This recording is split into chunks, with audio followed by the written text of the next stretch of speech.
ಈ ಕಾರ್ಯಕ್ರಮದ ಪ್ರಾಯೋಜಕರು ಜೈನ್ ಇರಿಗೇಷನ್ ಸಿಸ್ಟಮ್ಸ್ ಲಿಮಿಟೆಡ್, ಜಾಗತಿಕ ತುಂತುರು ಮತ್ತು ಹನಿ ನೀರಾವರಿ ಉಪಕರಣಗಳ ಉತ್ಪಾದಕರು, ಬೇಸಾಯ ತಂತ್ರಜ್ಞಾನ ನಿರೂಪಕರು ಹಾಗೂ ರೋಗರಹಿತ ಟಿಶ್ಯೂ ಕಲ್ಚರ್ ಗಿಡಗಳು, ಕ್ಯಾಡ್ಬರೀಸ್, ಕೋಕೋ ಬೆಳೆಸಿ ಅಧಿಕ ಆದಾಯ ಗಳಿಸಿ, ಹಾಗೂ ಸ್ಟಿಲ್ ಇಂಡಿಯಾ, ಸ್ಟಿಲ್ ಉಪಕರಣಗಳು ತನ್ನಿ ಪರಿವರ್ತನೆ.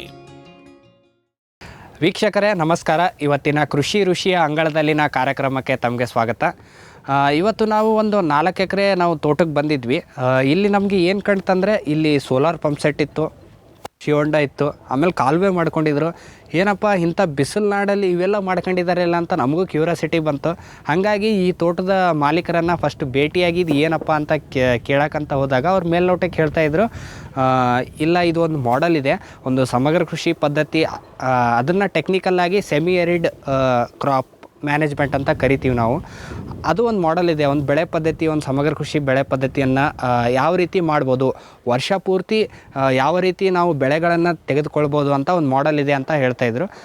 ಹಾಗಾಗಿ ಇವತ್ತಿನ ಕಂತಿನಲ್ಲಿ ಶ್ರೀ ಅರುಣ್ ಕುಮಾರ್ ಶಿವರಾಯ್ ಅವರನ್ನ ಮಾತಾಡಿಸಿ ಏನಕ್ಕೆ ಇವರು ಈ ಮಾಡೆಲ್ನ ಇಂಥ ಒಂದು ಬಿಸಿಲು ನಾಡಾದ ಯಾದಗಿರಿ ಜಿಲ್ಲೆಯಲ್ಲಿ ತೊಗೊಂಡು ಬಂದು ಇದ್ರದ್ದು ಏನು ಅನುಕೂಲಗಳಿದ್ದಾವೆ, ಏನು ಅನಾನುಕೂಲಗಳಿದ್ದಾವೆ, ಇದರಲ್ಲಿ ಏನು ಭಾಗಗಳು ಬರ್ತವೆ, ಒಂದೊಂದು ಈ ಭಾಗಗಳದ್ದು ಏನೇನು ಉಪಯೋಗ ಇದೆ, ಅದರಲ್ಲೂ ಸೋಲಾರ್ ಪಂಪ್ ಸೆಟ್ದು ಮಹತ್ವ ಏನು, ನೀರಿನ ಮಹತ್ವ ಏನು, ಓವರಾಲ್ ಈ ಒಟ್ಟಾಗಿ ಇದನ್ನೇನು ಒಂದು ಮಾಡೆಲ್, ಒಂದು ಡೆಮಾನ್ಸ್ಟ್ರೇಷನ್ ಮಾಡೆಲ್ ಅಂತ ಇವ್ರು ಏನು ಮಾಡ್ಕೊಂಡಿದ್ದಾರೆ, ಇದರ ಉದ್ದೇಶ ಏನಾಗಿತ್ತು, ಇದರಿಂದ ಯಾವ ರೀತಿ ವರ್ಷ ಪೂರ್ತಿ ಬೆಳೆಯನ್ನು ತೆಗೆದುಕೊಳ್ಳಬಹುದು ಅನ್ನುವ ಎಲ್ಲ ಮಾಹಿತಿಗಳನ್ನು ಅವರಿಂದ ಕೇಳಿ ತಿಳಿದುಕೊಂಡು ಬರೋಣ ಬನ್ನಿ.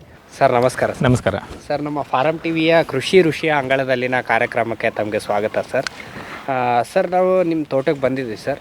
ಇಲ್ಲಿ ಬಂದಾಗ ನಮಗೆ ಒಂದು ಮಾಡೆಲ್ ಥರ ಕಂಡಿತ್ತು ಸರ್. ಏನೋ ನೀವು ಸೋಲಾರ್ ಪಂಪ್ ಸೆಟ್ನ ಹಾಕಿ ಆಮೇಲೆ ಒಂದು ರೀಚಾರ್ಜಬಲ್ ಚಾನಲ್ಲು, ಡ್ರೈನೇಜು ಅದೆಲ್ಲ ಮಾಡ್ತಿರೋದು ಕಣ್ಣಿಗೆ ಕಾಣುತ್ತೆ ಸರ್. ಹಾಗಾಗಿ ಇದು ಏನು, ಈ ಮಾಡೆಲ್ ಏನು ಅನ್ನೋದನ್ನು, ಇದ್ರದ್ದು ಒಂದು ಸ್ವಲ್ಪ ಮಾಹಿತಿಯನ್ನು ನಮ್ಮ ರೈತರಿಗೆ ತಿಳಿಸ್ಕೊಡ್ಲಿಕ್ಕೆ ನಿಮ್ಮನ್ನು ಸಂದರ್ಶನ ಮಾಡ್ತಾಯಿದ್ದೀವಿ ಸರ್ ಇವತ್ತಿನ ಕಂತಿನಲ್ಲಿ. ಸರ್, ಮೊದಲನೇದಾಗಿ ಕೇಳೋದಾದರೆ ನಿಮ್ಮ ಕೃಷಿ ಹಿನ್ನೆಲೆಯನ್ನು ನಮ್ಮ ರೈತರಿಗೆ ಹೇಳ್ತೀರಾ ಸರ್ ಒಂದು ಸ್ವಲ್ಪ? ಖಂಡಿತ.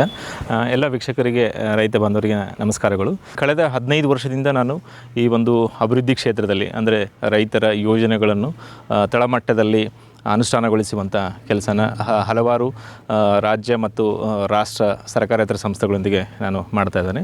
ಅದರ ಜೊತೆಗೆ ನನ್ನ ಸ್ವಂತ ಜಮೀನಲ್ಲೂ ಕೂಡ ನಾನು ಈ ಒಂದು ಸಮಗ್ರ ಕೃಷಿ ಪದ್ಧತಿಯನ್ನು ಅಳವಡಿಸ್ಕೊಂಡು ನಾನು ಏನನ್ನು ಅನುಭವಿಸ್ತೇನೆ ಸ್ವಂತವಾಗಿ ಅದನ್ನು ನಮ್ಮ ಯೋಜನೆಗಳಲ್ಲಿ ಅನುಷ್ಠಾನ ಮಾಡಲಿಕ್ಕೆ ಒಂದು ಬದ್ಧತೆಯನ್ನು ತೋರಿಸ್ಕೊಳ್ಳಿಕ್ಕೆ ಅನುಕೂಲ ಆಗೋ ದೃಷ್ಟಿಯಿಂದ ಮಾಡಿದ್ದೀವಿ. ಇತ್ತೀಚೆಗೆ ಒಂದು ವಿದ್ಯುತ್ತಿನ ಸಮಸ್ಯೆ ಅತಿಯಾಗಿದೆ.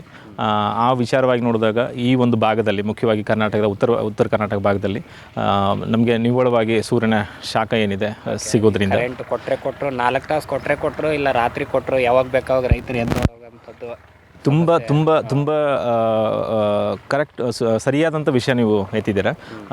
ನೀವು ರೈತರಿಗೆ ಸಿಗ್ತಕ್ಕಂಥ ವಿದ್ಯುತ್ ಏನಿದೆ ಕೃಷಿಗೆ ಸಂಬಂಧಪಟ್ಟಂಗೆ, ಅದು ಒಂದು 6 ಗಂಟೆಯಿಂದ 8 ಗಂಟೆವರೆಗೂ ಸಿಗುತ್ತೆ. ಆ 6 ರಿಂದ 8 ಗಂಟೆಯಲ್ಲಿ ಅದನ್ನು 2 ತಾಸುಗಳಲ್ಲಿ ಕೊಡ್ತಾರೆ. ನೀವು ಹೇಳ್ದಂಗೆ ರಾತ್ರಿಯಲ್ಲೂ ಕೊಡ್ತಾರೆ. ಆ ಒಂದು ಸಂದರ್ಭದಲ್ಲಿ ರೈತರಿಗೆ ಬೇರೆ ಬೇರೆ ರೀತಿಯಾದಂಥ ಅನಾನುಕೂಲವಾಗುವಂಥ ತೊಂದರೆಗಳು ಜಾಸ್ತಿ ಇರುತ್ತೆ. ಸೊ ಒಂದು ಈ ಭಾಗದಲ್ಲಿ ಸಂಸ್ಥೆಯಿಂದ ಒಂದು ಕಾರ್ಯಕ್ರಮ ಮಾಡಿದಾಗ ಆ ಒಂದು ಕಾರ್ಯಕ್ರಮದಲ್ಲಿ ಈ ಸೋಲಾರ್ ಒಂದು ಪದ್ಧತಿ ಏನಿದೆ ಅದನ್ನು ಅಳವಡಿಸ್ಕೊಳ್ಳುವಂಥದ್ದನ್ನು ಇಲ್ಲಿ ಮಾಡಿದ್ದೀವಿ. ಮೊದಲನೇದಾಗಿ ಈ ಕಾನ್ಸೆಪ್ಟು ನಿಮಗೆ ಈ ಭಾಗಕ್ಕೆ ಏನಕ್ಕೆ ಬೇಕು ಅಂತ ಅನ್ನಿಸ್ತು? ಯಾದಗಿರಿ ಭಾಗದಲ್ಲಿ ಮುಖ್ಯವಾಗಿ ಈ ಒಂದು ಭಾಗದಿಂದ ಅತಿ ಹೆಚ್ಚು ವಲಸೆ ಹೋಗೋದನ್ನು ನೀವು ನೋಡ್ಬೋದು. ಈ ಭಾಗದಿಂದ ಬೆಂಗಳೂರು, ಮುಂಬೈ, ಗೋವಾ ಎಲ್ಲ ಕಡೆಗೆ ವಲಸೆ ಹೋಗ್ತಾರೆ. ಕಾರಣ ಇಷ್ಟೇ, ಈ ಭಾಗದಲ್ಲಿ ಅವರಿಗೆ ಉಪಜೀವನಕ್ಕೆ ಅಥವಾ ಜೀವನ ಮಾಡಲಿಕ್ಕೆ ಬೇಕಾದಂಥ ಒಂದು ಕಾರ್ಖಾನೆಗಳಿರ್ಬೋದು, ಬೇರೆ ಬೇರೆ ವ್ಯವಸ್ಥೆಗಳಿರ್ಬೋದು, ಅದು ಯಾವುದೇ ಕಾರಣಕ್ಕೂ ನಿಮಗೆ ಇಲ್ಲಿ ನೋಡಲಿಕ್ಕೆ ಸಿಗೋದಿಲ್ಲ. ಅದರ ಜೊತೆಗೆ ಮತ್ತು ಈ ಭಾಗದಲ್ಲಿ ಅತಿ ಹೆಚ್ಚು ಒಣಭೂಮಿ ಪ್ರದೇಶ, ಅಂದರೆ 80% ಒಣಭೂಮಿ ಇರೋದ್ರಿಂದ ಎಲ್ಲವೂ ಮಳೆ ಆಶ್ರಿತವಾಗಿರುವಂಥದ್ದು. ಸೊ ಹಾಗಾಗಿ ಮಳೆಗಾಲದಲ್ಲಿ ಕೃಷಿ ಚಟುವಟಿಕೆಗಳನ್ನು ಮುಗಿಸ್ಕೊಂಡು ಅವರು ಅದಾದಮೇಲೆ ವಲಸೆ ಹೋಗುವಂಥ ಪದ್ಧತಿ ಸರಳಸಾಮಾನ್ಯವಾಗಿ ನೀವು ನೋಡುವಂಥದ್ದು. ಅಂದರೆ ನಾವು ನೀವು ಮಾಡಿರುವಂಥ ಮಾಡೆಲ್ನ ನಾವು ಏನಂತ ಹೇಳ್ಬೋದು ಸರ್? ಆಗಲೇ ಮಾತಾಡ್ದಂಗೆ ಸಮಗ್ರ ಕೃಷಿ ಪದ್ಧತಿ. ಸೊ ಸಮಗ್ರ ಕೃಷಿ ಪದ್ಧತಿಯಲ್ಲಿ ಏನಾಗುತ್ತೆ ಅಂತಂದರೆ, ನಿಮಗೆ ನಿಮ್ಮಲ್ಲಿ ಇರ್ತಕ್ಕಂಥ ಕಡಿಮೆ ಜಮೀನಲ್ಲಿ ಹೆಚ್ಚು ಆದಾಯವನ್ನು ಪಡ್ಕೊಳ್ಳೋದು ಹೇಗೆ ಅನ್ನುವಂಥದ್ದು ಒಂದು ಮುಖ್ಯವಾದ ವಿಷಯ ಇಲ್ಲಿ ಬಂದಾಗ. ಸೊ ಆ ವಿಷಯಕ್ಕೆ ಬಂದಾಗ ಏನಾಗುತ್ತೆ ಅಂದರೆ ನಿಮ್ಮ ಹತ್ರ ಇರುವಂಥ ಕಡಿಮೆ ಜಮೀನಿನಲ್ಲಿ ಅತಿ ಹೆಚ್ಚು ಖರ್ಚು ಮಾಡಿ ಅತಿ ಹೆಚ್ಚು ಆದಾಯ ಮಾಡಲಿಕ್ಕೆ ತುಂಬ ಕಷ್ಟ ಆಗುತ್ತೆ. ಸೊ ಎರಡು ಭಾಗದಲ್ಲಿ, ಒಂದು ವಿದ್ಯುತ್ ವಿಚಾರ ಮಾತಾಡ್ತಿದ್ದೀವಿ, ಇನ್ನೊಂದು ಏನು ನಾವು ಇನ್ಪುಟ್ಸ್ ಅಂತ ಏನು ಹೇಳ್ತೀವಿ ಸಾಮಗ್ರಿಗಳನ್ನು ಬಳಸುವಂಥದ್ದು, ಅದರ ಕಡೆ ಗಮನ ಇರುತ್ತೆ. ಅಂದರೆ ಖರ್ಚನ್ನ ಕಡಿಮೆ ಮಾಡುವಂಥದ್ದು ಮತ್ತು ಇಳುವರಿ ಮತ್ತು ಉತ್ಪಾದನೆ ಅದರ ಜೊತೆಗೆ ಆದಾಯವನ್ನು ಜಾಸ್ತಿ ಮಾಡುವಂಥದ್ದು ಮೇನು ಮುಖ್ಯ ಉದ್ದೇಶ. ನಿಮ್ಮ ಕಾನ್ಸೆಪ್ಟ್ ಇದಾಗಿತ್ತು. ಹೌದು. ಓಕೆ ಸರಿ. ಅದಕ್ಕೋಸ್ಕರ ಈ ಭಾಗದಲ್ಲಿ ನೀವು ತಂದ್ರಿ ಸರ್. ಈಗ ಈ ರೀತಿ ಒಂದು ಸಮಗ್ರ ಕೃಷಿ ಅಂತ ಮಾಡೆಲ್ ಅಂತ ಮಾಡಬೇಕಾದ್ರೆ ಇದರಲ್ಲಿ ಏನೇನು ಕಾಂಪೊನೆಂಟ್ಗಳು ಬರ್ತವೆ ಸರ್, ಏನೇನು ಭಾಗಗಳು ಬರ್ತವೆ, ನೀವು ಇಲ್ಲಿ ಏನು ಮಾಡ್ಕೊಂಡಿದ್ದೀರಿ? ಸೊ ಈ ಒಂದು ಜಮೀನಿನಲ್ಲಿ ನೀವು ನೋಡೋದಾದರೆ ಮುಖ್ಯವಾಗಿ ನಿಮಗೆ ಈ ಚಿತ್ರದಲ್ಲಿ ಕಾಣಿಸ್ತಾ ಇರುವಂಥದ್ದು ಹಿಂದುಗಡೆ ಸೋಲಾರ್ ಒಂದು ಪದ್ಧತಿನ ಅಳವಡಿಸ್ಕೊಂಡಿದ್ದೀವಿ. ಅದರ ಜೊತೆಗೆ ಕೃಷಿ ಹೊಂಡ ಕೂಡ ಇದೆ. ಅದು ಗೌರ್ಮೆಂಟ್ನ ಏನು ಸ್ಕೀಮ್ಸ್ ಇರುತ್ತೆ ಅದರ ಅಂಡರಲ್ಲಿ ಮಾಡಿರುವಂಥದ್ದು 18x18 ಸೈಜ್ ಇರುವಂಥದ್ದು. ಅದರಿಂದ ತೆಗೆದಿರ್ತಕ್ಕಂಥ ಮಣ್ಣಿನಿಂದ ಇಲ್ಲಿ ನೀವು ಕಾಣಿಸ್ತಕ್ಕಂಥ 8 ಎಕರೆ ಜಮೀನಿಗೆ ನಾವು ಬದು ನಿರ್ಮಾಣ ಮಾಡಿದ್ದೀವಿ. ಅದರ ಜೊತೆಗೆ ಆ 8 ಎಕರೆಗೆ ಅಕ್ಕಪಕ್ಕದಲ್ಲಿ ಬಲಕ್ಕೆ ಮತ್ತು ಎಡಕ್ಕೆ ಎರಡೂ ಕಡೆಗೂ ಅತಿ ಹೆಚ್ಚು ಮಳೆ ಆದಾಗ ಏನು ಹೆಚ್ಚುವರಿ ನೀರನ್ನು ಹೊರ ಹಾಕಲಿಕ್ಕೆ ನಾವು ಕಾಲುವೆಗಳನ್ನು ನಿರ್ಮಾಣ ಮಾಡಿದ್ದೀವಿ. ಮೇಜರ್ ಆಗಿ ನಿಮ್ಮದು ಮುಖ್ಯ ಉದ್ದೇಶ ಒಂದು, ವಿದ್ಯುತ್ತು ನಮಗೆ ಯಾವಾಗಲೂ ಸಿಗಬೇಕು. ಅದು ವಿದ್ಯುತ್ ನಮ್ಗೆ ಏನಕ್ಕೆ ಬೇಕು, ಏನಕ್ಕೆ ಬಳಕೆ ಆಗುತ್ತೆ ಅಂದರೆ ನೀರು ಬಳಸೋಕ್ಕೆ ನಮ್ಗೆ ಮೇಜರ್ ಆಗಿ. ಅದು ಬಿಟ್ಟು ಕೃಷಿಗೆ ಮಣ್ಣು ಸವಕಳಿ, ಮಣ್ಣು ಸಂರಕ್ಷಣೆ, ನೀರು ಮತ್ತು ಮಣ್ಣು ಸಂರಕ್ಷಣೆ ಎರಡೂ ಬಹಳ ಮುಖ್ಯ. ಅದಕ್ಕೋಸ್ಕರ ಈ ಮಾಡೆಲ್ನ ನೀವು ಮಾಡಿದ್ರಿ ಸರ್. ಹೌದು ಸರ್. ಈಗ ನಿಮಗೆ ಹೆಂಗೆ ಅನ್ಸುತ್ತೆ ಸರ್, ಈ ಪ್ರದೇಶದಲ್ಲಿ ಮಳೆ ಆದರೆ ಅಷ್ಟೊಂದು ಮಣ್ಣು ಕೊಚ್ಕೊಂಡು ಹೋಗುವುದು, ನೀರು ಬರೋದು ಅಷ್ಟೊಂದು ಇದೆಯಾ ಹೆಂಗೆ ಸರ್? ಖಂಡಿತ. ಈಗ ನೀವು ನೋಡೋದಾದರೆ ಒಂದು ಭೂಮಿ ಸಮತಟ್ಟಾದ ಪ್ರದೇಶ ಇರುತ್ತೆ, ಇಳಿಜಾರು ಪ್ರದೇಶ ಇರುತ್ತೆ. ಅದಕ್ಕೆ ಅನುಗುಣವಾಗಿ ಮಣ್ಣಿನ ಸವಕಳಿ ಆಗುವಂಥ ಒಂದು ಅವಕಾಶಗಳು ಜಾಸ್ತಿ ಇರುತ್ತೆ. ಎಲ್ಲಿ ಸಮತಟ್ಟಾಗಿದೆ ಅಲ್ಲಿ ನೀರಿನ ಏನಂತಾರೆ ತಳಮಟ್ಟಕ್ಕೆ ಹೋಗುವಂಥದ್ದು ನೀವು ನೋಡ್ಬೋದು. ಇಲ್ಲಿ ಸಮತಟ್ಟ ಆಗಿರದೇ ಇದ್ದಲ್ಲಿ ಅದು ನೀರು ಜೋರಾಗಿ ಹರಿಕೊಂಡು ಮಣ್ಣದರ ಜೊತೆಗೆ ಹೋಗುತ್ತೆ. ಮಳೆಯಾಶ್ರಿತ ಅಂತ ಹೇಳಿದಾಗ ನೀರು ಹಿಡಿದಿಟ್ಟುಕೊಳ್ಳುವಂಥ ಒಂದು ವ್ಯವಸ್ಥೆನ ನಾವು ಮಾಡದೇ ಹೋದರೆ, ಯಾಕಂದರೆ ನಾವು ಏನು ಬೆಳೆ ಬೆಳಿತೀವಿ ಅದು ಅಲ್ಪಾವಧಿ ಮತ್ತು ದೀರ್ಘಾವಧಿ ಬೆಳೆಗಳಂತ ನಾವು ಹೇಳ್ಬೋದು. ಈಗ ನೀವು ಹೆಸರು ಬೆಳೆದರೆ ಅಲ್ಪಾವಧಿ ಒಂದು 60 ರಿಂದ 70 ದಿನದಲ್ಲಿ ಬರುತ್ತೆ. ತೊಗರಿ ಆದರೆ ಅದು 5 ರಿಂದ 6 ತಿಂಗಳವರೆಗೂ ನಿಮಗೆ ಬೆಳೆಯನ್ನು ಇರ್ತದೆ. ಸೊ ದೀರ್ಘಾವಧಿ ಹೋದಾಗ ನಿಮಗೆ ಮಳೆಯ ದಿನಗಳಂತ ಏನು ಹೇಳ್ತೀವಿ, ನಿಮಗೆ 6 ತಿಂಗಳ 4 ತಿಂಗಳ ಮಳೆಗಳ ಇದ್ದರೂ ಕೂಡ ಅದರಲ್ಲಿ ಬರ್ತಕ್ಕಂಥದ್ದು 35 ರಿಂದ 40 ದಿನ ಮಾತ್ರ ನೀವು ಮಳೆನ ನೋಡುವಂಥದ್ದು. ಬಂದಾಗ ಮಣ್ಣಿನಲ್ಲಿ ತೇವಾಂಶ ಇದ್ದರೆ ಮಾತ್ರ ಆ ಬೆಳೆಗೆ ಅನುಕೂಲವಾಗಿ ನಾವು ಅದರ ಉತ್ಪಾದನೆಯನ್ನು ಪಡೀಲಿಕ್ಕೆ ಅನುಕೂಲ ಆಗುತ್ತೆ. ಅದು ಒಂದು ಸೆಮಿ ಎರಿಡ್ ಕ್ರಾಪ್, ಒಂದು ಸೆಮಿ ಎರಿಡ್ ಮಾಡೆಲ್ ಅಂತಾನೆ ಹೇಳ್ಬೋದು. ಖಂಡಿತ ಆ ಮಾಡೆಲಲ್ಲಿ ವರ್ಕೌಟ್ ಪಕ್ಕ. ಯಾಕಂದರೆ ಅಂಥ ಝೋನ್ಗಳಲ್ಲಿ ನಾವು ಒಂದು ನೀರನ್ನು ಇಡೋದು ಮತ್ತು ನೀರಿನ ಸಂರಕ್ಷಣೆ, ಆಮೇಲೆ ಮಣ್ಣನ್ನು ಸಂರಕ್ಷಣೆ ಮಾಡೋದು ಭಾಳ ಮುಖ್ಯ. ಖಂಡಿತ.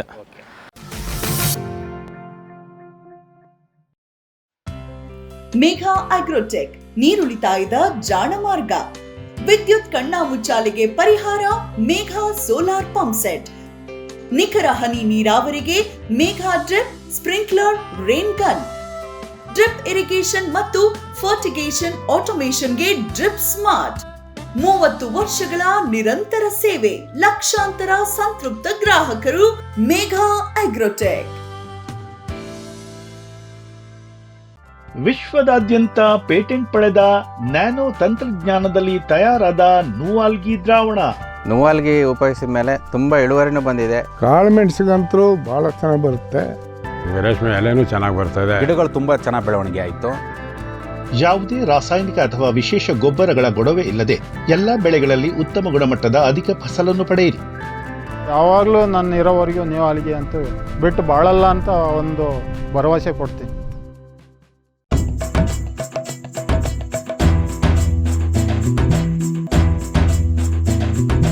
ಕೃಷಿ ಪ್ರಗತಿ ಸಾಕಾರವಾಯಿತು,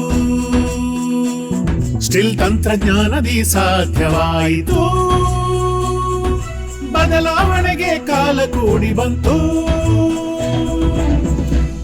ಸ್ಟಿಲ್ ಉಪಕರಣಗಳು ತನ್ನಿ ಪರಿವರ್ತನೆ.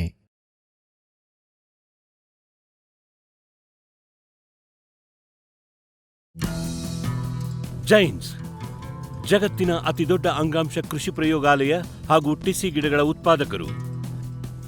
ಸಮೃದ್ಧ ಇಳುವರಿಗೆ ಜೈನ್ ಜೀನೇನ್, ಯಾಲಕ್ಕಿ, ನೇಂದ್ರನ್ ಹಾಗೂ ಕೆಂಪು ಬಾಳೆ ಸಸಿಗಳು, ದಾಳಿಂಬೆ, ಭಗವತಳಿಯ ರೋಗಮುಕ್ತ ಸಸಿಗಳು, ಲಕ್ನೋ 49 ಪೇರಳೆ, ಸ್ಟ್ರಾಬೆರಿ ಇತ್ಯಾದಿ ಗಿಡಗಳು ಯೋಗ್ಯ ಬೆಲೆಯಲ್ಲಿ. ಅಂಗಾಂಶ ಕೃಷಿಯ ಜಾಗತಿಕ ಬ್ರ್ಯಾಂಡ್ ಜೈನ್. ಫ್ಯೂಚರ್ ಬಯೋಟೆಕ್ ಸಾವಯವ ಕೃಷಿಯ ವೇಗವರ್ಧಕ. ಪೋಷಕಾಂಶ ಪೂರೈಕೆಗೆ ಎನ್ಪಿಕೆ ಕಲ್ಚರ್, ವ್ಯಾಮ್, ಪಿಎಸ್ಪಿ ಮತ್ತು ಕೆಎಂಬಿ. ಜೈವಿಕ ರೋಗ ಕೀಟ ನಿಯಂತ್ರಣಕ್ಕೆ ಟ್ರೈಕೋಡರ್ಮಾ, ಸೂಡೋಮೊನಾಸ್. ಸಾವಯವ ಗೊಬ್ಬರ ಉತ್ಪಾದನೆಗೆ ಕಾಂಪೋಸ್ಟ್ ಕಲ್ಚರ್. ಹೂವು ಕಾಯಿ ಉದುರುವ ಸಮಸ್ಯೆಗೆ ಕಾಮಧೇನು ಮತ್ತು ಸತ್ವ. ಮಣ್ಣಿನ ಆರೋಗ್ಯ ವೃದ್ಧಿಗೆ ಫ್ಯೂಚರ್ ಬಯೋಟೆಕ್, ಧಾರವಾಡ.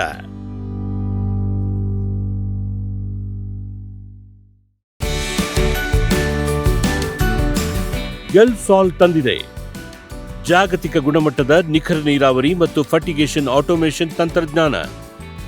ಕೃಷಿ ಕಾರ್ಮಿಕರ ಕೊರತೆ, ದುಬಾರಿ ಕೂಲಿ ಮತ್ತು ಅನಿಯಮಿತ ವಿದ್ಯುತ್ ಪೂರೈಕೆಗೆ ಪರಿಹಾರ. ನಮ್ಮ 12 ವರ್ಷಗಳ ನಂಬಿಕಾರ್ಹ ಉಪಕರಣಗಳಿಂದ ಇದೀಗ ಕೃಷಿ ನೀರಾವರಿ ನಿಮ್ಮ ಬೆರಳ ತುದಿಯಲ್ಲಿ. ಎಲ್ಸಾಲ್.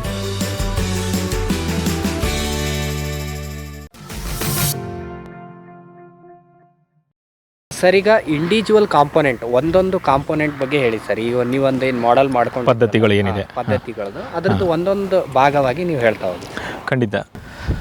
ಸೊ ಈ ಒಂದು ಜಮೀನಿನಲ್ಲಿ ತಾವು ಹೇಳಿದಂಗೆ ಪದ್ಧತಿಗಳನ್ನೇ ಅಳವಡಿಸ್ಕೊಂಡಿದ್ದೀವಿ. ಮಳೆಯಾಶ್ರಿತ ಪದ್ಧತಿಯಲ್ಲಿ ಒಂದು ಭಾಗದಲ್ಲಿ ನೀರು ಮತ್ತು ಮಣ್ಣಿನ ಸಂರಕ್ಷಣೆ ಬಹಳ ಮುಖ್ಯವಾಗಿರುವಂಥದ್ದು. ಈ ಜಮೀನಿನ ಎಡ ಮತ್ತು ಬಲಭಾಗದಲ್ಲಿ ನಾವು ಕಾಲುವೆಯನ್ನು ನೋಡ್ಬೋದು.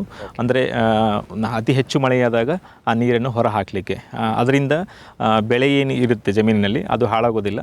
ಅದರ ಜೊತೆಗೆ ಮಣ್ಣು ಕೊಚ್ಕೊಂಡು ಹೋಗೋದನ್ನು ನಾವು ತಪ್ಪಿಸ್ಲಿಕ್ಕೆ ಅನುಕೂಲ ಆಗುತ್ತೆ. ಸೊ ಇದರಿಂದ 2 ರೀತಿಯಲ್ಲಿ, ಒಂದು ಬಿದ್ದಿರ್ತಕ್ಕಂಥ ಮಳೆ ನೀರು ಮಣ್ಣಿನಲ್ಲಿ ಹೋಗುತ್ತೆ ಮತ್ತು ತೇವಾಂಶ ಕೂಡ ಹಿಡಿದಿಟ್ಕೊಳ್ಳೋದಕ್ಕೆ ಅದು ಬೆಳೆಗೆ ಎಷ್ಟು ಅವಶ್ಯಕತೆ ಇದೆ, ಅವಶ್ಯಕತೆ ಇಲ್ಲದಿರುವಂಥದ್ದು ಹೊರಗಡೆ ಹಾಕುವಂಥದ್ದು. ಸೊ ಆ ಒಂದು ಪದ್ಧತಿ ಒಂದು ಅಳವಡಿಸ್ಕೊಳ್ಳೋದ್ರಿಂದ ಮಣ್ಣಿನ ಫಲವತ್ತತೆ ಕೂಡ ವರ್ಷದಿಂದ ವರ್ಷಕ್ಕೆ ಹೆಚ್ಚಾಗ್ತಾ ಹೋಗ್ತದೆ. ಅದರಿಂದ ಗಣನೀಯವಾಗಿ ಒಂದು ಬೆಳೆಯಲ್ಲಿ ಇಳುವರಿಯನ್ನು ನಾವು ಕಾಣ್ಬೋದಾಗಿರೋದು. ಇದು ಒಂದು ಬಹುಮುಖ್ಯವಾಗಿ ಮಳೆಯಾಶ್ರಿತ ಪ್ರದೇಶದಲ್ಲಿ ಎಲ್ಲ ರೈತರು ಒಂದು ಅಳವಡಿಸ್ಕೊಳ್ಬೇಕಾಗಿರುವಂಥದ್ದು ಪದ್ಧತಿ. ಇದು ಸರ್ಕಾರಿ ಒಂದು ಅನುದಾನಗಳಲ್ಲಿ ನಿಮಗೆ ಸಾಕಷ್ಟು ಏನಂತಾರೆ ಸ್ಕೀಮ್ಗಳಲ್ಲಿ ನಿಮಗೆ ಸಿಗುತ್ತೆ. ಆ ವಿಚಾರಕ್ಕೆ ಬಂದಾಗ ಕೃಷಿ ಇಲಾಖೆಯಿಂದ ಇದು ಒಂದು ಮಾಡ್ಬೇಕಂದ್ರೆ ನಾವು ಕೃಷಿ ಇಲಾಖೆಯಲ್ಲಿ ಸಂಪರ್ಕ ಮಾಡ್ಬೋದಾ, ಹೇಗೆ? ಖಂಡಿತ. ಕೃಷಿ ಇಲಾಖೆಯಲ್ಲಿ ಬಂದಾಗ ಮೊದಲಿಗೆ ಕೃಷಿ ಭಾಗ್ಯ ಅಂತ ಯೋಜನೆ ಇತ್ತು. ಇವಾಗ ಈ ಮಹಾತ್ಮ ಗಾಂಧಿ ಉದ್ಯೋಗ ಖಾತ್ರಿ ಯೋಜನೆ ಏನಿದೆ, ಆ ಒಂದು ಯೋಜನೆ ಅಡಿಯಲ್ಲಿ ಕೂಡ ಈ ಒಂದು ಚಟುವಟಿಕೆಗಳನ್ನು ನಿಮಗೆ ಮಳೆಯಾಶ್ರಿತದಲ್ಲಿ ಮಾಡಿಕೊಳ್ಳಿಕ್ಕೆ ಅವಕಾಶ ಇದೆ. ಕಾಲುವೆ ತೆಗೆಯೋದಕ್ಕೂ ಇದು ಸ್ಕೀಮ್ ಇದೆಯಾ, ಹೆಂಗೆ ಸರ್? ಅದು ಒಂದು ಸಂಬಂಧಪಟ್ಟಂಥ ಗ್ರಾಮ ಪಂಚಾಯತ್ಗಳಲ್ಲಿ ನೀವು ಸಂಪರ್ಕ ಮಾಡಿದಾಗ ನೀರು ಮತ್ತು ಮಣ್ಣಿನ ಸಂರಕ್ಷಣೆ ಏನಿದೆ ಅದನ್ನು ಕಾಪಾಡಿಕೊಳ್ಳಿಕ್ಕೆ ಬೇಕಾದಂಥ ಚಟುವಟಿಕೆಗಳಿದೆ. ಅದರ ಒಂದು ಅಡಿಯಲ್ಲಿ ಈ ಎಲ್ಲ ಚಟುವಟಿಕೆಗಳನ್ನು ಮಾಡಿಕೊಳ್ಳಿಕ್ಕೆ ಅವಕಾಶ ಇದೆ ಖಂಡಿತವಾಗ್ಲೂ. ಹೌದು, ಒಂದಾಯಿತು ಸರ್. ಈಗ ಕಾಲುವೆ ತೆಗೆದ್ರೆ ನೆಕ್ಸ್ಟ್ ಹೇಳಿದಂಗೆ ನಾವು ಕೃಷಿ ಹೊಂಡ ಮಾಡಿರುವಂಥದ್ದು 18x18 ಏನು ಅಳತೆಯಿಂದ ಇರುವಂಥದ್ದು, ಮತ್ತು ಆಳ ಒಂದು 3 ಮೀಟರ್ ಅಂತ ಹೇಳ್ಬೋದು, 10 ರಿಂದ 11 ಫೀಟ್ ಬರುತ್ತೆ ಅದು ಕೃಷಿ ಹೊಂಡ. ಸರ್, ಇದಕ್ಕೂ ಸ್ಕೀಮ್ ಇದೆಯಾ? ಖಂಡಿತ. ಇದಕ್ಕೂ ಕೂಡ ಕೃಷಿ ಇಲಾಖೆಯಲ್ಲಿ ನಿಮಗೆ ಒಂದು ಸ್ಕೀಮ್ ಅಂಟಲ್ಲಿ ಇದನ್ನು ಪಡೆದುಕೊಳ್ಬೋದು. ಅದರಲ್ಲಿ ನಿಮಗೆ ಜಮೀನಿಗೆ ಅನುಗುಣವಾಗಿ ಇದನ್ನು ನೀವು ಅಳವಡಿಸ್ಕೊಳ್ಬೋದು. 10x10 ಇದೆ, 12x12, 15x15, 18x18. ಅದರ ಜೊತೆಗೆ ನೀವು 18x18 ಮಾಡಿದಿರ ಅಂತ ಹೇಳಿದ್ರಲ್ಲ ಸರ್, ಇದು ಒಟ್ಟು ಎಷ್ಟು ಎಕರೆಗೆ ಅಂಡರ್ ಮಾಡ್ಕೊಂಡಿದ್ದೀರಾ? ಇದು ಒಂದು 4 ಎಕರೆಗೆ. 4 ಎಕರೆಗೆ ಇಷ್ಟು ಸಾಕಾಗುತ್ತೆ. ಅಂದರೆ ಒಂದು ಈಗ ವಿದ್ಯುತ್ ಅಭಾವ ಇಲ್ಲೇ ಇದ್ದಾಗ ಅಥವಾ ಏನಾದರೂ ಸೋಲಾರ್ ಪದ್ಧತಿಯನ್ನು ಕೈಕೊಟ್ಟಾಗ ನಿಮಗೆ ಅಂದರೆ ಶೀಘ್ರವಾಗಿ ನೀರು ಬೇಕು ಅಂದ್ಕೊಂಡಾಗ ಅದನ್ನು ನಾವು ಕೊಟ್ಕೊಳ್ಳಿಕ್ಕೆ ಅನುಕೂಲ ಆಗುತ್ತೆ. ಅದರಿಂದ ಬೆಳೆಗೆ ಯಾವುದೇ ಮಟ್ಟದಲ್ಲಿ ಹಾನಿ ಆಗಲಿಕ್ಕೆ ನಾವು ಅವಕಾಶ ಕೊಡುವಂಥದ್ದು ಕಾಂಪ್ರಮೈಸ್ ಆಗಿಲ್ಲ, ಖಂಡಿತವಾಗ್ಲೂ ಇಲ್ಲ. ಹೌದು. ಅದ್ರ ಜೊತೆಗೆ ಬಂದಾಗ ನಾವು ಸುತ್ತಲೂ ನಾವು ಏನಿದೆ ಪ್ಲಾಂಟೇಷನ್ ಮಾಡಿದ್ದೀವಿ. ಅದರಲ್ಲಿ ಮುಖ್ಯವಾಗಿ ತೆಂಗಿನ ಗಿಡದ ಪ್ಲಾಂಟೇಷನ್ ಮಾಡಿದ್ದೀವಿ. ಇನ್ನು ಬರೋ ದಿನಗಳಲ್ಲಿ ಫಾರೆಸ್ಟ್ರಿ ಪ್ಲಾಂಟೇಷನ್ ಮತ್ತು ಅಂದರೆ ಕಾಡು ಸಸಿಗಳು, ಅದ್ರ ಜೊತೆಗೆ ಹಣ್ಣಿನ ಸಸ್ಯಗಳು ಆಗುವಂಥದ್ದಿದೆ. ಇದರಲ್ಲಿ ಮುಖ್ಯವಾದಂಥ ಗಮನ ಏನಿದೆ ಅಂತಂದರೆ, ಪ್ರತಿಯೊಂದು ಯಾವುದೇ ಗಿಡ ಮರ ಹಾಕೋದ್ರಿಂದ 2 ರೀತಿಯ ಲಾಭ. ಒಂದು ಹೊರಗಡೆಯ ಗಾಳಿಯನ್ನು ತಡೆಯುವಂಥದ್ದು ಸುತ್ತ, ಯಾಕಂದರೆ ನಾವು ಬದುವದಲ್ಲಿ ಹಾಕೋದ್ರಿಂದ. ಅದ್ರ ಜೊತೆಗೆ ನೀವು ಹೇಳಿದಂಗೆ ತೆಂಗಿನ ಮರ ಮತ್ತು ಹಣ್ಣಿನ ಮರಗಳು ಹಾಕೋದ್ರಿಂದ ಅದರಿಂದ ಒಂದು ಆದಾಯ ಕೂಡ ನಿರೀಕ್ಷೆ ಮಾಡ್ಬೋದು. ಈಗ ತೆಂಗಿನ ಮರದಲ್ಲಿ ಬಂದರೆ ಒಂದು ತೆಂಗಿನ ಮರದಿಂದ ಮುಂದಿನ 5 ವರ್ಷಗಳಲ್ಲಿ ಒಂದು 500 ರೂಪಾಯಿ ಒಂದು ಆದಾಯ ನಿಮಗೆ ಪಡ್ಕೊಂಡ್ರೆ ಒಂದು 60 ರಿಂದ 70 ತೆಂಗಿನ ಸಸಿ ಇದೆ. ಸೊ ಅವಾಗ ನಿಮಗೆ ಒಂದು 30 ರಿಂದ 40 ಸಾವಿರ, ಅದನ್ನು ಜಾಸ್ತಿ ಮಾಡಿದಾಗ 1 ಲಕ್ಷದವರೆಗೂ ಆದಾಯನ ಬರೀ ಬದುವಿಂದ ನಾವು ತೆಗೆಯುವಂಥ ಅವಕಾಶ ಕೂಡ ಇರುತ್ತೆ. ಮತ್ತು ಆಮೇಲೆ ನಾವು ರೀಚಾರ್ಜೇಬಲ್ ಏನೋ ಮಾಡಿದ್ದೀರಾ ಅಂತ ಗೊತ್ತಾಯ್ತು ಸರ್, ಅದು ಏನು? ಸೊ ಬೋರ್ವೆಲ್ ಏನಿದೆ ಈ ಭಾಗದಲ್ಲಿ ಈಗ ಮಳೆ ಬಂದಾಗ ಆ ನೀರಿನ ಒಂದು ಹಿಡಿದಿಟ್ಕೊಳ್ಳಿಕ್ಕೆ 2 ಪಿಟ್ ಅಂದರೆ ಒಂದು ಮಳೆ ನೀರು ಏನು ಹೆಚ್ಚುವರಿ ಮಳೆ ನೀರನ್ನು ಆ ಪಿಟ್ಟಲ್ಲಿ ಹಾಕ್ಕೊಂಡು ಅದು ಬೋರ್ವೆಲ್ಲಲ್ಲಿ ಅಂತರ್ಜಲ ಮಟ್ಟ ಹೆಚ್ಚಿಗೆ ಮಾಡಲಿಕ್ಕೆ ನಾವು ಏನಂತಾರೆ ಒಂದು ಪದ್ಧತಿಯನ್ನು ಕೂಡ ಇಲ್ಲಿ ಅಳವಡಿಸಲಾಗಿದೆ. ಹೌದು ಸರ್, ಅದರಿಂದ ಒಂದು ಬಹುಮುಖ್ಯವಾದದ್ದು ಅನುಕೂಲ ಇಲ್ಲ ಅಂತಂದರೆ ನಿಮಗೆ ನಿರಂತರವಾಗಿ ಅಂದರೆ 12 ತಿಂಗಳು ನಿಮಗೆ ಎಷ್ಟು ಬೇಕು ಅಷ್ಟು ನೀರು ಸಿಗಲಿಕ್ಕೆ ಅನುಕೂಲ ಆಗುತ್ತೆ. ಹೌದು. ಭೂಮಿದೀಪ ಸಾರಜನಕ ರಂಜಕ ಒದಗಿಸುವ ಸೂಕ್ಷ್ಮಾಣುಜೀವಿ ಮಿಶ್ರಿತ ಸಮೃದ್ಧ ಸಾವಯವ ಎರೆಗೊಬ್ಬರ, ಕಾಳು ಮೆಣಸಿಗೆ ಟ್ರೈಕೋಡರ್ಮಾ ಸಂವರ್ಧಿತ ವಿಶೇಷ ಎರೆಗೊಬ್ಬರ, ಕುದುರೆ ಹೇಸರಗತ್ತೆ ಲದ್ದಿಯ ಅಧಿಕ ಪೌಷ್ಟಿಕಾಂಶದ ಅಶ್ವಸಾರ ಎರೆಗೊಬ್ಬರ, ಎನ್ಪಿಕೆ ಲಘು ಮತ್ತು ಸೂಕ್ಷ್ಮ ಪೋಷಕಾಂಶಗಳು, ಸಸ್ಯ ಪ್ರಚೋದಕಗಳು ಹಾಗೂ ಹಾರ್ಮೋನುಗಳ ಆಗರ ಭೂಮಿದೀಪ ಎರೆಗೊಬ್ಬರ. ಕ್ಯಾಡ್ಬರಿ ಚಾಕೊಲೇಟಿನ ಮೂಲ ಅಂಶ ಕೋಕೋ. ನಿಮ್ಮ ಆದಾಯ ದ್ವಿಗುಣಕ್ಕೆ ಕೋಕೋ ಒಂದು ಉತ್ತಮ ಬೆಳೆ. ಅಂತರ ಬೆಳೆ, ಏಕ ಬೆಳೆಯಾಗಿ ಕರ್ನಾಟಕದೆಲ್ಲೆಡೆ ಕೋಕೋ ಬೆಳೆಯಬಹುದು. ಹೈಬ್ರಿಡ್ F1 ಗಿಡಗಳ ಪೂರೈಕೆ ಮತ್ತು ಕೋಕೋ ಬೀಜ ಖರೀದಿ ಕ್ಯಾಡ್ಬರಿಯಿಂದ. ಲಕ್ಷಾಂತರ ಎಕರೆ ಬೆಳೆ ವಿಸ್ತರಣೆಗೆ ಇದೇ ಅವಕಾಶ. ಈ ಸದಾವಕಾಶವನ್ನ ಸದ್ಬಳಕೆ ಮಾಡಿಕೊಳ್ಳಿ. ಕ್ಯಾಪ್ಸ್ಬರ್ ಅಗ್ರಿಸೈನ್ಸ್, ICAR ಕೃಷಿ ವಿಜ್ಞಾನ ಸಂಸ್ಥೆಗಳ ಸೂಕ್ಷ್ಮ ಪೋಷಕಾಂಶ ಮಿಶ್ರಣಗಳು, IISRನ ಪೆಪ್ಪರ್ ಸ್ಪೆಷಲ್, ಜಿಂಜರ್ ರಿಚ್, ಕಾರ್ಬಮ್ ಸ್ಪೆಷಲ್, IIHRನ banana special, mango special, citrus special ಮತ್ತು ವೆಜಿಟೇಬಲ್ ಸ್ಪೆಷಲ್. ಪೊಟ್ಯಾಶ್ ಪೂರೈಕೆಗೆ NRCPಯ ಸೋನಾರ್, ರೋಗ ನಿಯಂತ್ರಣಕ್ಕೆ UHSನ ಟ್ರೈಕೋ ಕವಚ್, ಉತ್ತಮ ಗುಣಮಟ್ಟದ ಸೀಬೆ ಬೆಳೆಗೆ ಗ್ವಾವಾ ಸ್ಪೆಷಲ್. 10 ವರ್ಷಗಳಿಂದ ರೈತರ ಸೇವೆಯಲ್ಲಿ ಕ್ಯಾಪ್ಸ್ಬರ್ಡ್. ಜೈನ್ ಇರಿಗೇಷನ್ ಸಿಸ್ಟಮ್ಸ್ ಲಿಮಿಟೆಡ್ ಭಾರತದ ಹನಿ ನೀರಾವರಿ ತಂತ್ರಜ್ಞಾನದ ಪ್ರಥಮ ಪ್ರವರ್ತಕ, ಜಗತ್ತಿನ ಅತಿ ದೊಡ್ಡ ಸ್ಪ್ರಿಂಕ್ಲರ್ಸ್ ಉತ್ಪಾದಕ ಕಂಪನಿ. ಸಂರಕ್ಷಿತ ಕೃಷಿಯಲ್ಲಿ ಹಸಿರು ಮನೆಗಾಗಿ ಮಿಸ್ಟರ್, ಫಾಗರ್, ಫ್ಯಾನ್ ಮತ್ತು ಪ್ಯಾಡ್ ಹಾಗೂ ನೆರಳು ಮನೆ, ಸ್ವಯಂ ಚಾಲಿತ ನೀರಾವರಿ ವ್ಯವಸ್ಥೆ ಮತ್ತು ರಸಾವರಿ ತಂತ್ರಜ್ಞಾನ. ಕೃಷಿಯಲ್ಲಿ ನೀರಿನ ಸಮರ್ಪಕ ಬಳಕೆ ಹಾಗೂ ಉಳಿತಾಯಕ್ಕೆ ಮತ್ತೊಂದು ಹೆಸರು ಜೈನ್. ಗ್ರೀನ್ ಪ್ಲಾಸ್ಟ್ ISI ಪ್ರಮಾಣೀಕೃತ ಪರಿಶುದ್ಧ HDPE ಜಿಯೋ ಮೆಂಬ್ರೇನ್ ಪಾಂಡ್ ಲೈನರ್ಗಳು. ಕೃಷಿ ಹೊಂಡ, ಕೆರೆ, ಕಾಲುವೆ, ಮೀನುಕೊಳ, ಸ್ಪಿರುಲಿನಾ ಹೊಂಡಗಳಿಗೆ ಬೇಕಾದ ಆಕಾರ ಮತ್ತು ವಿಸ್ತೀರ್ಣಗಳಲ್ಲಿ ಸರ್ಕಾರದ ಸಬ್ಸಿಡಿ ಯೋಜನೆಯಡಿ ಲಭ್ಯ. 100% ಪುನರ್ಬಳಕೆ, UV ಮತ್ತು ಒಡಕು ನಿರೋಧಕ, ಪಕ್ಕಾ ಜೋಡಣೆ, 5 ವರ್ಷಗಳ ಲಿಖಿತ ವಾರಂಟಿ. ಗ್ರೀನ್ ಪ್ಲಾಸ್ಟ್.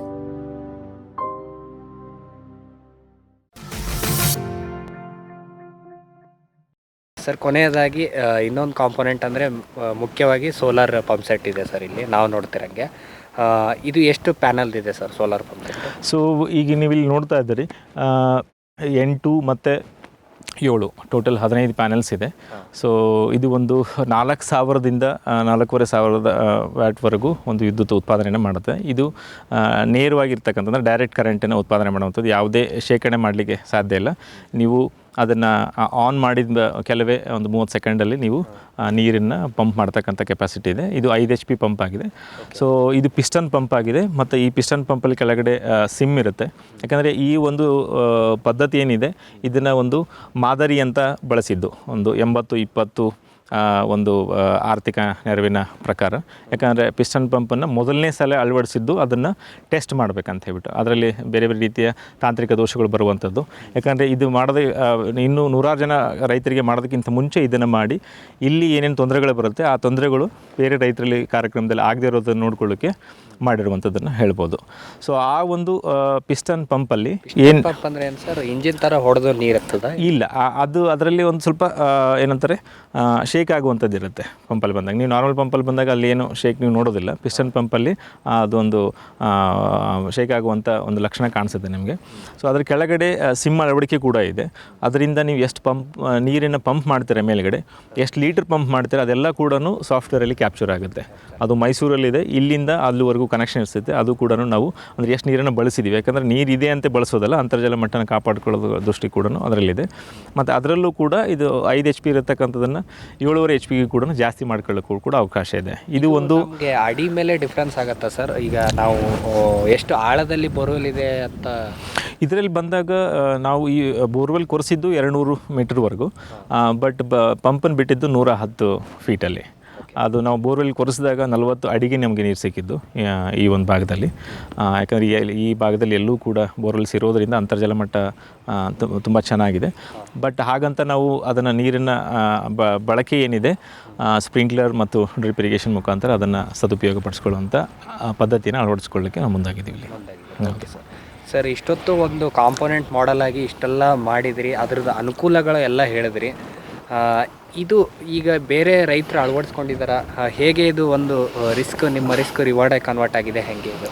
ಖಂಡಿತ ಇದು ನೀವೇನು ಶಬ್ದ ಯೂಸ್ ಮಾಡ್ತಿದ್ದ ರಿಸ್ಕ್ ರಿವಾರ್ಡ್ ಅಂತ ಹೇಳ್ಬಿಟ್ಟು, ಅಂದರೆ ಮೊದಲಿಗೆ ತೊಂದರೆ ತೆಗೆದುಕೊಳ್ಳುವಂಥದ್ದು ಬಹಳ ಮುಖ್ಯ. ಅಂದರೆ ನೀವು ತೊಂದರೆನ ಅನುಭವಿಸಿದ ಮೇಲೆ ಆ ತೊಂದರೆಗಳು ಈ ಕಾರ್ಯಕ್ರಮನ ದೊಡ್ಡದು ಮಾಡಬೇಕಾದಾಗ ಬೇರೆಯವರಿಗೆ ಆಗದೇ ಇರೋ ಥರ ನೋಡ್ಕೊಳ್ಳುವಂಥದ್ದು ಮುಖ್ಯ ಆಗುತ್ತೆ. ಸೊ ಅದರ ಅನುಭವದ ಮೇಲೆ ಇನ್ನೂ 100 ಜನ ಇದನ್ನು ಅಳವಡಿಸ್ಕೊಂಡಿದ್ದಾರೆ.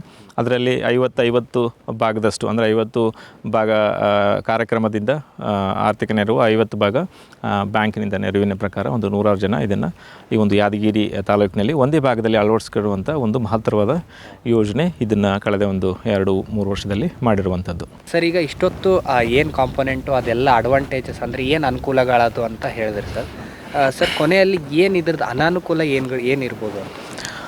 ಸೊ ಅನಾನುಕೂಲ ಹೇಳಬೇಕಂತಂದರೆ ಮುಖ್ಯವಾಗಿ ಇದನ್ನು ನಾವು ಶುರು ಮಾಡೋದಕ್ಕಿಂತ ಮುಂಚೆ ರೈತರ ಜೊತೆ ಚರ್ಚೆ ಮಾಡಿದಾಗ ಮೊದಲನೇ ಪ್ರಶ್ನೆ ಬಂದಿರುವಂಥದ್ದು, ಇದನ್ನು ಮಾಡ್ತೀರಿ ಸರಿ, ಏನಾದರೂ ತೊಂದರೆ ಆದರೆ ಅದನ್ನು ಯಾರು ಸರಿಪಾಡಿ ಕೊಡ್ತಾರೆ? ರಿಪೇರ್ ಅಂತ ಏನು ಹೇಳ್ತೀವಲ್ಲ, ರಿಪೇರ್ ಮಾಡಿಕೊಡುವಂಥದ್ದು. ಅದು ಅಷ್ಟು ಸುಲಭಕ್ಕೆ ಈ ಭಾಗದಲ್ಲಿ ಅದರ ಒಂದು ಕೌಶಲ್ಯತೆ ಹೊಂದಿರತಕ್ಕಂಥ ಜನ ಸಿಗೋದು ಕಷ್ಟ ಆಗುತ್ತೆ. ಹಾಗಾಗಿ ಕಾರ್ಯಕ್ರಮದಲ್ಲಿ 5 ವರ್ಷದವರೆಗೂ ಅದನ್ನು ಸಣ್ಣ ಪುಟ್ಟ ತೊಂದರೆಗಳು ಏನಿದ್ರೂ ಕೂಡ ಕಾರ್ಯಕ್ರಮದ ಅಡಿಯಲ್ಲೇ ಮಾಡುವಂಥದ್ದು. ಜಾಸ್ತಿ ಇದ್ದರೆ ಅದನ್ನು ದುಡ್ಡು ಕೊಟ್ಟು ಮಾಡಿಸ್ಕೊಳ್ಳುವಂಥ ತೊಂದರೆಗೆ ಆ ಪರಿಹಾರ ಕೂಡ ಅದರಲ್ಲಿ ನಾವು ಕಾರ್ಯಕ್ರಮದ ಅಡಿಯಲ್ಲಿ ಮಾಡಿಟ್ಟಿರುವಂಥದ್ದು ಇದೆ ಅದರಲ್ಲಿ. ಓಕೆ ಸರ್, ಈಗ ಸೋಲಾರ್ ಪಂಪ್ ಸೆಟ್ ಹಾಕ್ತೀನಿ, ಆಮೇಲೆ ಮತ್ತು ಕೃಷಿ ಹೊಂಡ ಇಷ್ಟೆಲ್ಲ ಹಾಕ್ತೀನಿ ಅಂತಂದಾಗ ಸ್ವಲ್ಪ ಕಾಸ್ಟ್ ಜಾಸ್ತಿ ಬರುವಂಥದ್ದು ಏನಾದರೂ ಇದೆಯಾ? ಖಂಡಿತ ಇಲ್ಲ. ಈ ಒಂದು ಸಮಗ್ರ ಕೃಷಿ ಪದ್ಧತಿ ಮಾಡಬೇಕಾದಾಗ ಒಂದು ಗಮನದಲ್ಲಿ ಇಟ್ಕೊಂಡಿದ್ದೆ ನಾವು. ಓಕೆ, ಈಗ ಯಾರ ಹತ್ರ ದುಡ್ಡಿದೆ ಅವ್ರು ಮಾಡ್ತಾರೆ, ಯಾರ ಹತ್ರ ದುಡ್ಡಿಲ್ಲ ಅವ್ರು ಮಾಡಲಿಕ್ಕೆ ತುಂಬ ತೊಂದರೆ ಆಗುತ್ತೆ. ಈಗ ನಾವು ಇದನ್ನು ಸಣ್ಣ ರೈತರ ದೃಷ್ಟಿಕೋನದಲ್ಲಿ ಇಟ್ಕೊಂಡು ಮಾಡಿರೋದ್ರಿಂದ ನೀವು ಕೃಷಿ ಹೊಂಡ ಇರ್ಬೋದು, ಬದು ಇರ್ಬೋದು, ಕಾಲುವೆ ಮಾಡ್ತಕ್ಕಂಥದ್ದು ಇರ್ಬೋದು, ಅಥವಾ ಎರೆಹುಳು ತೊಟ್ಟಿ ಮಾಡ್ತಕ್ಕಂಥದ್ದು ಇರ್ಬೋದು, ಇದೆಲ್ಲದಕ್ಕೂ ಕೂಡ ಕೃಷಿ ಇಲಾಖೆಯಿಂದ ಇರ್ಬೋದು, ಇಲ್ಲ ಮಹಾತ್ಮ ಗಾಂಧಿ ಇದೇನು ಉದ್ಯೋಗ ಖಾತ್ರಿ ಯೋಜನೆ ಇದೆ, ಅದರಲ್ಲಿ ಇದಕ್ಕೆ ಅನುದಾನ ಸಿಗುತ್ತೆ, ಸಾಕಷ್ಟು ಅನುದಾನ ಸಿಗುತ್ತೆ. ನಮ್ಮ ಕೈಯಿಂದ ಹಾಕೋದು ಬೇಡ. ಹಾಂ, ಖಂಡಿತ ಹಾಕೋದಂತೂ ಇದ್ದೇ ಇರುತ್ತೆ. ಈಗ ಮುಖ್ಯವಾಗಿ ಒಂದು 100 ರೂಪಾಯಿ ಖರ್ಚಾದರೆ ಅದರಲ್ಲಿ 80 ರೂಪಾಯಿ ಸರ್ಕಾರದಿಂದ ಸ್ಕೀಮಲ್ಲಿ ಬರ್ತದೆ, 20 ರೂಪಾಯಿ ಮಾತ್ರ ಹಾಕುವಂಥದ್ದು ಇರುತ್ತೆ. ಅದರಲ್ಲೂ ಕೂಡ ನೀವು ಉದ್ಯೋಗ ಖಾತ್ರಿ ಅಡಿಯಲ್ಲಿ ಮಾಡಿದರೆ ಅದು ನಿಮ್ಮ ಕೆಲಸನ ದುಡ್ಡಾಗಿ ಕನ್ವರ್ಟ್ ಆಗುತ್ತೆ. ಹಾಗಾಗಿ ನೀವು ದುಡ್ಡು ಹಾಕುವಂಥ ಅವಶ್ಯಕತೆ ಕೂಡ ಇರೋದಿಲ್ಲ. ಸರ್, ಈಗ ಇದೆಲ್ಲ ಮಾಡೆಲ್ ಒಂದು ಕ್ರಾಪಿಂದ, ಅಂದರೆ ಒಂದು ಬೆಳೆ ಜೊತೆ ಉದಾಹರಣೆ ಆಗಿ ನೀವು ಕೊಡೋದಾದರೆ ಯಾವ ರೀತಿ? ಖಂಡಿತ, ಯಾಕಂದರೆ ಇಷ್ಟೆಲ್ಲ ಮಾಡಿದ ಮೇಲೆ ಇದನ್ನೆಲ್ಲ ನೋಡ್ಕೊಳ್ಳುವಂಥದ್ದು ಒಂದು ಜವಾಬ್ದಾರಿ ಆಗುತ್ತೆ. ಅದಕ್ಕೆ ಕುಟುಂಬದಲ್ಲಿರ್ತಕ್ಕಂಥ ಎಲ್ಲರೂ ಇದರಲ್ಲಿ ಕೆಲಸ ಮಾಡಲಿಕ್ಕೆ ಬರಬೇಕಾಗಿರುವಂಥದ್ದು ಬಹಳ ಮುಖ್ಯ. ಬಟ್ ಮಾಡಿದ ಮೇಲೆ ಇದನ್ನು ದುಡ್ಡಾಗಿ ಅದನ್ನು ಪರಿವರ್ತನೆ ಮಾಡೋದು ಹೇಗೆ, ಅದು ಬಹಳ ಮುಖ್ಯ ಆಗುತ್ತೆ. ಸೊ ಈ ಒಂದು ಭಾಗ ಮೊದಲಿಗೆ ಹೇಳಿದಂಗೆ ನೀರಿನ ಸಂರಕ್ಷಣೆ ಆದಮೇಲೆ ಬೆಳೆಗೆ ಬರ್ತೀವಿ ನಾವು ಬಂದಾಗ. ಸೊ ಆ ಬೆಳೆಯಲ್ಲಿ ನಾವೇನಂತ ತರಕಾರಿ ಹೋಗುವಂಥ ಅದು ಕಡಿಮೆ ಸಮಯದಲ್ಲಿ ನಮಗೆ ನಿರಂತರವಾಗಿ ಆದಾಯ ತರುವಂಥದ್ದು. ಅದರ ಜೊತೆಗೆ ನಾವು ಬದುವಲ್ಲಿ ಸಸ್ಯಗಳು ನೆಡುವಂಥದ್ದು, ಅದರಿಂದ ನಾವು ಆದಾಯ ಏನು ಬರುತ್ತೆ ಅಂತ ಆಗಲೇ ಮಾತಾಡಿದ್ವಿ. ಅದ್ರ ಜೊತೆಗೆ ಮುಖ್ಯ ಬೆಳೆಗಳು ಏನಿರುತ್ತೆ ಆ ಮುಖ್ಯ ಬೆಳೆಗಳಿಗೆ ನೀರಾವರಿ ಸೌಲಭ್ಯ ಇರೋದ್ರಿಂದ ಅದಕ್ಕೆ ಬೇಕಾದಂಥ ಸಮಯದಲ್ಲಿ, ಈಗ ಮಳೆಗಾಲದಲ್ಲಿ ಮಳೆ ಬರುತ್ತೆ, ಬಟ್ ವರ್ಷ ಪೂರ್ತಿ ಬೆಳೆ ಬೆಳಿಬೋದು ಖಂಡಿತವಾಗ್ಲೂ. ಬಟ್ ವೈವಿಧ್ಯತೆ ಇರೋದ್ರಿಂದ ಏನಾಗುತ್ತೆ, ನಿಮಗೆ ಆದಾಯದ ಮೂಲದಲ್ಲಿ ಯಾವುದೇ ಕೊರತೆ ಆಗೋದಿಲ್ಲ. ಸೊ ಆ ಒಂದು ದೃಷ್ಟಿಕೋನದಿಂದ ಇದನ್ನು ನಾವು ಮಾಡ್ತಿರುವಂಥದ್ದು. ಸೊ ಬಟ್ ಕಡಿಮೆ ಅಂದರೂ ಕೂಡ 1 ಹೆಕ್ಟರ್ಗೆ ಒಂದು 2 ಲಕ್ಷದಿಂದ 3 ಲಕ್ಷದವರೆಗೂ ಅವರಿಗೆ ಆದಾಯ ಬಂದರೆ ಅದೇನು ಮೊದಲಿಗೆ ಏನು ಹೇಳಿದ್ದಾರೆ, ಈ ಭಾಗದಿಂದ ಏನು ವಲಸೆ ಹೋಗ್ತಾರೆ ಅದನ್ನು ತಡೆಯಲಿಕ್ಕೆ ಸಾಧ್ಯ ಆಗ್ತದೆ. ಸರ್, ಈಗ ನಾವು ಬೇರೆ ಕಡೆ ಎಲ್ಲ ಸಮಗ್ರ ಕೃಷಿ ಪದ್ಧತಿ ಅಂತ ನಾವು ಹೋಗಿರ್ತಿದ್ವಿ, ಅಲ್ಲೆಲ್ಲ ನೋಡ್ತಿದ್ವಿ.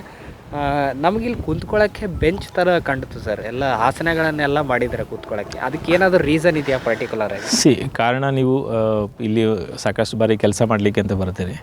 ಕೆಲಸ ಮಾಡಬೇಕಾದಾಗ ಈಗ ಅಲ್ಲಿ ನಾವೇನು ಬಳಸ್ಕೊಂಡಿದ್ವಿ ಕೂತ್ಕೊಳ್ಳಿಕ್ಕೆ ಅಂಥೇಳಿ, ಬೆಳಿಗ್ಗೆ ಅಥವಾ ಸಂಜೆ ನೀವು ನೋಡಿದಾಗ ಅಲ್ಲಿ ನೆರಳು ಬರ್ತದೆ, ಅಲ್ಲಿ ಕೂತ್ಕೊಂಡು ನೀವು ಚರ್ಚೆಗಳು ಮಾಡ್ಬೋದು. ಈಗ ನೀವು ನೋಡಿದ್ರೆ ಈ ಒಂದು ಹೊಲದಲ್ಲಿ 4 ಚೇರ್ಗಳನ್ನು ನಾವು ಹಾಕಿದ್ದೀವಿ. ಒಂದೊಂದು ಚೇರಲ್ಲಿ 3-4 ಜನ ಅಂತಂದರೆ ರೈತರೆಲ್ಲ ಬಂದು ಚರ್ಚೆ ಮಾಡಿ ವಿಷಯಗಳು ತಿಳ್ಕೊಳ್ಳೋಕ್ಕೂ ಒಂದು ಅವಕಾಶ ಇರುತ್ತೆ. ಮುಂದಿನ ದಿನಗಳಲ್ಲಿ ಯೋಜನೆ ಏನಂತಂದರೆ ಈ ಭಾಗದ ರೈತರನ್ನ ಇಲ್ಲಿ ಸೇರಿಸ್ಕೊಂಡು ಅವರಿಗೆ ಒಂದು ಈ ಒಂದು ಪದ್ಧತಿ ಏನಿದೆ ಪ್ರಚುರಪಡಿಸ್ತಕ್ಕಂಥ ಒಂದು ಉದ್ದೇಶ ಇಟ್ಕೊಂಡು ಅದನ್ನು ಶುರು ಮಾಡಿದ್ವಿ.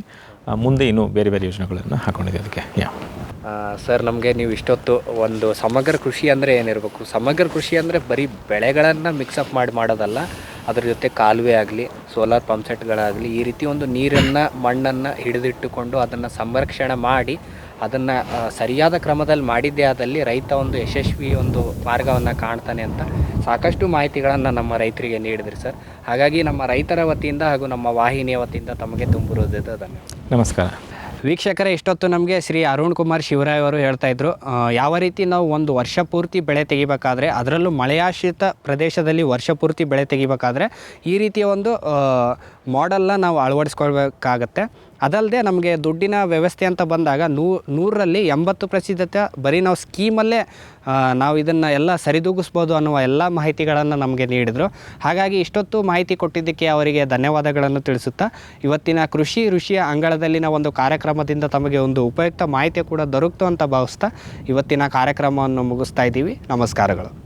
ಈ ಕಾರ್ಯಕ್ರಮದ ಪ್ರಾಯೋಜಕರು ಜೈನ್ ಇರಿಗೇಷನ್ ಸಿಸ್ಟಮ್ಸ್ ಲಿಮಿಟೆಡ್, ಜಾಗತಿಕ ತುಂತುರು ಮತ್ತು ಹನಿ ನೀರಾವರಿ ಉಪಕರಣಗಳ ಉತ್ಪಾದಕರು, ಬೇಸಾಯ ತಂತ್ರಜ್ಞಾನ ನಿರೂಪಕರು ಹಾಗೂ ರೋಗರಹಿತ ಟಿಶ್ಯೂ ಕಲ್ಚರ್ ಗಿಡಗಳು, ಕ್ಯಾಡ್ಬರೀಸ್, ಕೋಕೋ ಬೆಳೆಸಿ ಅಧಿಕ ಆದಾಯ ಗಳಿಸಿ, ಹಾಗೂ ಸ್ಟಿಲ್ ಇಂಡಿಯಾ, ಸ್ಟಿಲ್ ಉಪಕರಣಗಳು ತನ್ನಿ ಪರಿವರ್ತನೆ.